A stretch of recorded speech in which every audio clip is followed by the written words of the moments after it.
আমি ফ্রেশ হচ্ছিলাম।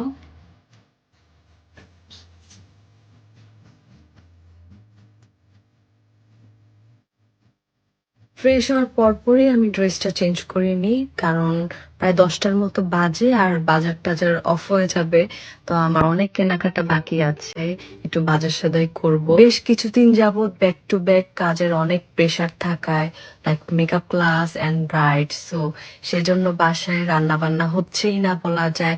বাইরে থেকেই আমরা খাবার এনে টেনে খাচ্ছি বা কোনরকম স্যান্ডউইচ এটা সেটা বানিয়ে খাচ্ছি। বাট আমি তো খেতে অনেক পছন্দ করি স্পেশালি বাঙালি খাবারগুলো। তো যেটা চোখে পড়ছিল পছন্দ মতো নিচ্ছিলাম।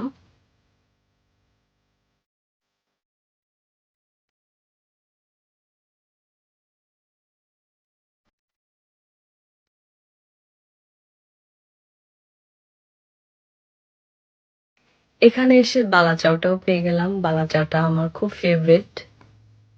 তো আমি মাছের সেকশনে গেলাম। ইলিশ মাছ আমার খুবই ফেভারিট। আর এই ভাইয়াটা আমাকে বেছে দিতে হেল্প করলো। আর বাসায় আনার পর মাছটা আসলেই অনেক ভালো ছিল। এরপর চিংড়ি মাছ নিলাম যা যা পছন্দ। ও চিকেন নিলাম আমার কিটেনদের জন্য। আর ওদের কিছু খাবার নিলাম।